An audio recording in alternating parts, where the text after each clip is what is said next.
muito sério. Aqui já inclusive debatemos no mês anterior com o Dr. Carlos Eduardo Maccioli Cocani, juiz de direito da Vara da Família, Juventude e Criança aqui de União da Vitória, que atende os demais municípios, sobre assuntos voltados ao combate à violência sexual de crianças e adolescentes. Naquela oportunidade, era o dia 15 de junho, né? A data chamada Faça Bonito, tivemos passeato, tivemos várias ações quanto ao tema. Mas é importante estarmos falando sobre isso, porque os casos acontecem geralmente, pelo menos na sua maioria, porque a gente tem aqui o histórico, né? No seio familiar, ou ali mesmo na comunidade, entre vizinho, alguma situação nesse sentido.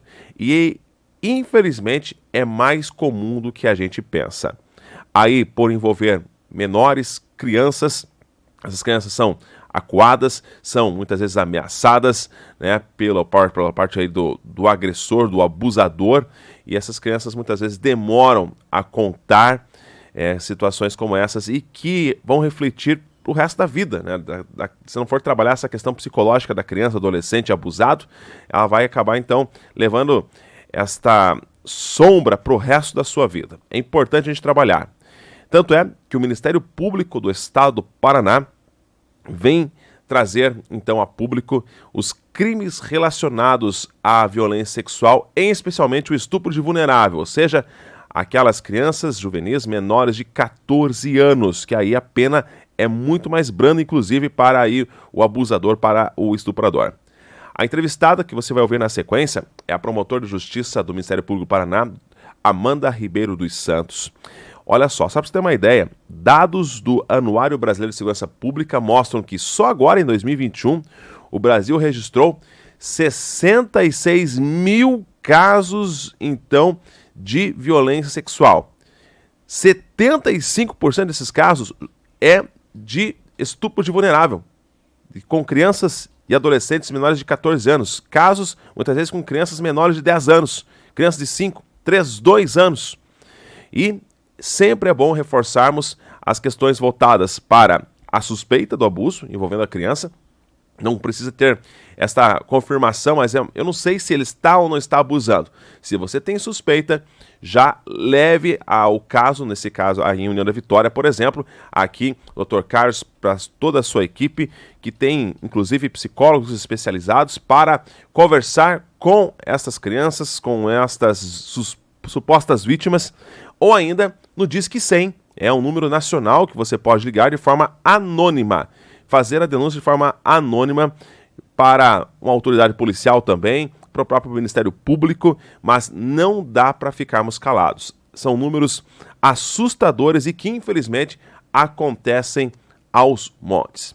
Vamos às informações com a doutora aqui do Ministério Público do Estado do Paraná, Amanda Ribeiro dos Santos, e ela comenta também sobre aquele caso que houve bastante repercussão a nível de Brasil, daquela criança que, em tese, né, havia ali uma situação que poderia ter sido então estuprada. Depois veio outra história que os pais sabiam que ela namorava um outro menor, mas que culminou num aborto aí já de um bebê, né, de 7 meses, e aí então esse caso veio a público. Ali foi uma sucessão de erros que a doutora ela vai explicar, né, o que aconteceu de errado e que tais situações assim não podem ser expostas ao público, inclusive. Tem que ser o caso, então, que fique em segredo de justiça. Vamos às informações.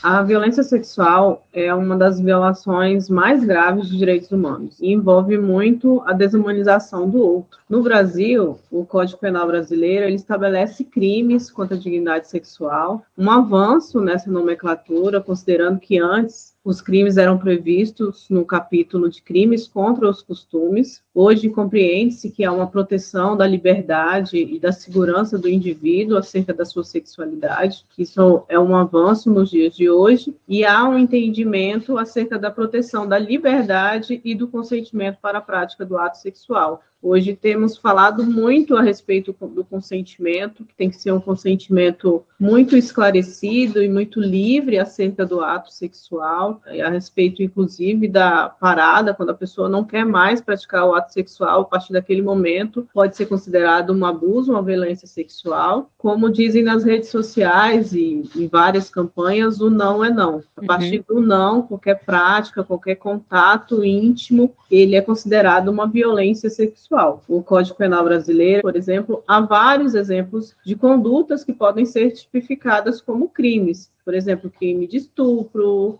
violação sexual mediante fraude, importunação sexual, assédio sexual, estupro de vulnerável, tudo isso para proteger a sexualidade e a liberdade do indivíduo. É importante destacar, no Ministério Público do Estado do Paraná, que ele está vinculado, participa do Movimento Nacional de Proteção às Vítimas, tem atualizado diversos protocolos de atuação para proporcionar acolhimento, uma escuta qualificada e orientação das vítimas, principalmente de crimes graves que envolvem violência sexual, além da devida responsabilização dos agressores.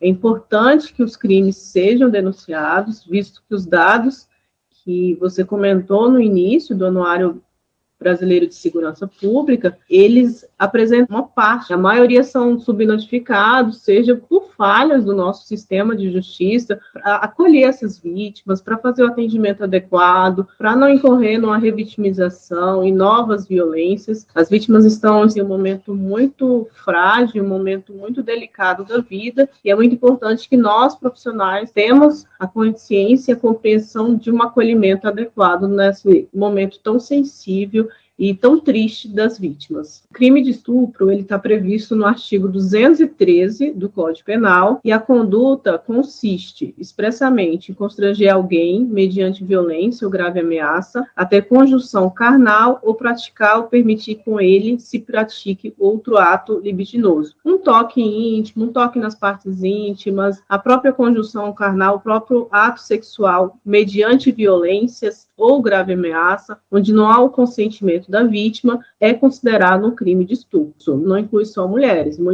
homens, crianças, adolescentes. Quando há uma violência para a prática desse ato sexual, uma ameaça para a prática desse ato sexual, sem consentimento da vítima, é considerado crime. A pena inicial é de 6 a 10 anos de prisão, mas há também umas situações mais graves, por exemplo, no caso de lesão corporal de natureza grave, ou se a vítima é menor de 18 anos e maior de 14 anos, a pena já passa a ser de 8 a 12 anos. Se a conduta resulta em morte, aí a pena já passa a ser de 12 a 30 anos. E nesse ponto também é importante a gente destacar que o juiz, em cada caso, ele tem que individualizar a pena de acordo com a conduta e a gravidade daquilo que foi praticado. Por exemplo, um trauma psicológico muito acentuado, isso pode resultar no aumento de pena, as circunstâncias do crime, o motivo do crime, tudo isso o juiz deve levar em consideração para que essa pena seja proporcional à conduta praticada. O estupro de vulnerável, ele consiste no ato sexual com menores de 14 anos. Todo ato sexual praticado com crianças e adolescentes até os 13 anos de idade é considerado uma violência sexual, independentemente se há grave ameaça ou não. Para o legislador, o consentimento nessa faixa etária, ele é inválido. Não há um desenvolvimento ainda sadio, equilibrado, para a pessoa conceber o que é o ato sexual e assim consentir. Então, nessa faixa etária, qualquer ato sexual praticado é considerado estupro de vulnerável. E a pena mais agravada, é importante pontuar nesse sentido, e também há uma grande preocupação das autoridades em relação a isso, porque com base no Anuário de Segurança Pública, que você mesmo citou, a maioria das vítimas, cerca de 60% delas, tem até 13 anos de idade. E ainda, outro dado alarmante é acerca do vínculo que o agressor tem com essas vítimas. Cerca de 80% dos autores de estupro nessa faixa etária têm algum vínculo com a vítima, seja familiares ou vizinhos. Primeiramente, eu gostaria de pontuar que é muito importante que a vítima, logo após a violência sexual, procure imediatamente uma unidade de saúde para atendimento médico adequado, para que sigam os protocolos de segurança em relação ao abuso que ela acabou de sofrer. Nesse ponto também, os profissionais de saúde eles já podem fazer a denúncia, o registro dessa violência sexual, ou posteriormente a vítima pode procurar alguma unidade policial, comunicar o fato e a investigação se inicia. Então, o primeiro ponto é que a vítima procure o atendimento médico especializado, para que ela possa ser acolhida, orientada e possa também ser medicada. Após isso, se for verificada uma gravidez, se for verificada uma situação de gravidez resultante dessa violência, o Código Penal ele prevê expressamente a hipótese de aborto sentimental, que é o aborto em decorrência de um estupro. Isso vai ser verificado, precisa seguir um protocolo para que a gestante tenha acesso a esse serviço. Precisa também do consentimento da gestante, ou, se ela for incapaz, do seu representante legal. E durante todo esse caminho que a mulher vítima de violência percorrer, é muito importante que os profissionais de saúde, os profissionais do sistema de justiça, devem se atentar para não revitimizar a ofendida, mediante falas preconceituosas, constrangimentos desnecessários, o que pode, inclusive, ensejar a responsabilização desses profissionais por uma violência institucional. Há várias falas desde o início, assim, desde o acolhimento da gestante, pode questionar acerca da vestimenta que ela estava, onde ela estava, o que ela estava fazendo ali, se ela bebeu ou se ela não bebeu. Nós temos que compreender que a mulher é vítima e quem praticou a conduta é o agressor e deve ser responsabilizado. Devemos jamais transferir a culpa do agressor para a vítima. Aquele momento é de acolhimento, de escuta qualificada, atenciosa e de orientação. Questionar a decisão dela, questionar, por exemplo, que ela vai ser responsável pela morte de um feto ou que ela vai ser responsável por nova violência. A mulher já está bastante traumatizada.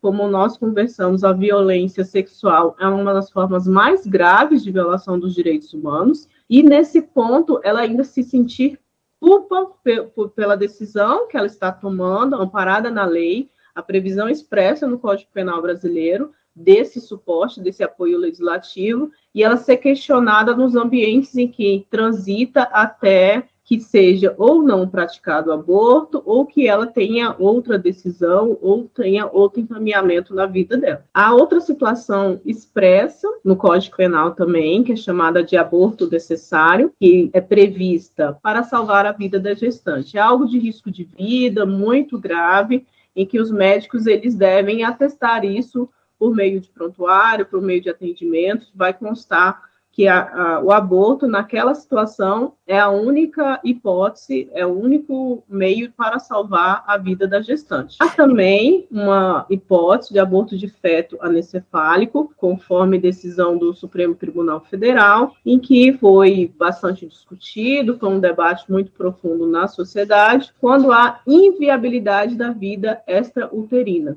quando o feto, há comprovação com 100% de certeza que esse feto ele não terá vida após o parto. Na nossa legislação, há previsão de atendimento nessas hipóteses em que a mulher manifesta o desejo de entregar a adoção, inclusive atendimento psicológico, há toda uma proteção quando essa vontade é manifestada. Quando a mulher deseja fazer isso, ela pode se dirigir à vara da infância e da juventude da sua comarca, obter informações, ela será encaminhada a uma equipe multidisciplinar, uma equipe tanto do Sistema de Justiça, do Tribunal de Justiça, como também a equipe da Rede de Proteção Local. Ela tem direito à proteção dos seus dados, ao acolhimento e não julgamento dessa decisão, e é uma hipótese permitida na legislação desde 2017, e que as mulheres podem se procurar a vara da infância e da juventude e manifestar esse desejo, inclusive se retratar. É importante que ela passe por esse acompanhamento, por esse atendimento, para que ela possa entender o desejo dela e, caso confirme esse desejo dela, a criança é encaminhada à adoção, sim. Se há um abandono de incapaz, ela pode responder criminalmente. Ela precisa procurar o suporte, ela precisa ser acolhida,